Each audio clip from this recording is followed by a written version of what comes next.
L'intelligence artificielle, on entend que ça en ce moment. C'est la grande promesse, hein. Une révolution dans la gestion des bâtiments, de l'énergie, de la maintenance. Mais voilà, derrière toute cette effervescence se cache une réalité un peu plus compliquée, un vrai paradoxe. Et c'est ça qu'on va décortiquer ensemble. 85%. Retenez bien ce chiffre, c'est le taux d'échec estimé des projets d'intelligence artificielle. C'est juste énorme.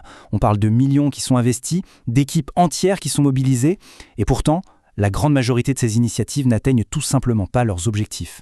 Alors, la vraie question, c'est pourquoi ? Alors, comment on fait pour inverser cette tendance ? Pour s'assurer que l'IA tienne, enfin, toutes ses promesses ? C'est la question qui est au cœur de notre analyse aujourd'hui.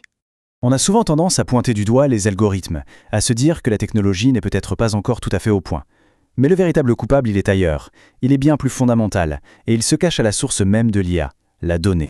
En clair, le problème, ce n'est pas l'intelligence artificielle en elle-même, mais c'est la façon dont on la nourrit. Une IA, elle peut être la plus puissante du monde. Si les données qu'on lui donne à analyser sont de mauvaise qualité, eh bien, elle est complètement démunie. Et les problèmes classiques, on les connaît. D'abord, les fameuses données en silo, coincées dans des systèmes qui ne se parlent pas.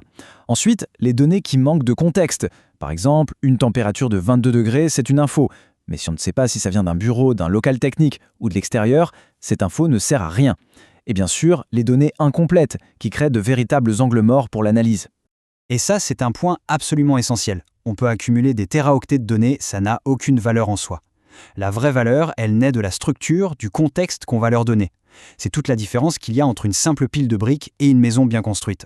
Pour que ce soit vraiment limpide, on va utiliser une analogie. Elle est toute simple, mais vous allez voir, elle est très parlante. La différence est flagrante. D'un côté, on a l'approche traditionnelle. Pensez à un immense tableur Excel, des colonnes de chiffres, des valeurs brutes, mais sans aucune relation entre elles. Tout est plat, tout est isolé.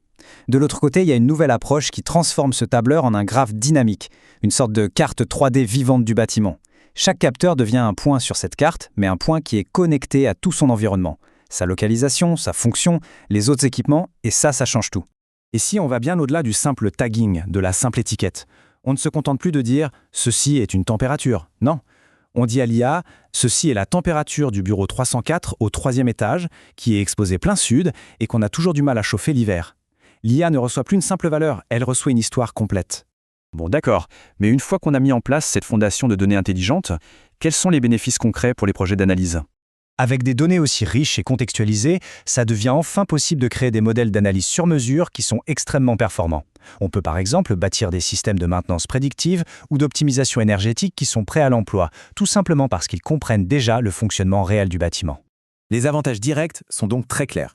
On déploie des analyses personnalisées beaucoup plus rapidement, l'intégration avec les outils de business intelligence existants est native et facile, et surtout, les modèles d'IA ne sont plus à usage unique. Ils deviennent réutilisables, adaptables, car ils reposent sur cette fondation de données solide et intelligente.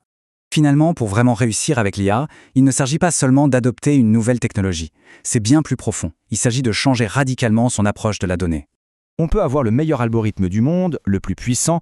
Si on l'alimente avec des données désorganisées et sans contexte, les résultats seront toujours décevants. La performance, elle vient de la qualité du carburant, pas seulement de la puissance du moteur. Et ça amène à une question de fond. Quand on pense à tous nos bâtiments, à la quantité incroyable de données qu'ils génèrent chaque seconde, quel potentiel immense reste encore caché, simplement parce que ces données ne sont pas encore structurées pour nous raconter toute leur histoire. Pour explorer cette question et découvrir comment justement aider les données à raconter cette histoire, la prochaine étape est toute simple. Merci beaucoup pour votre attention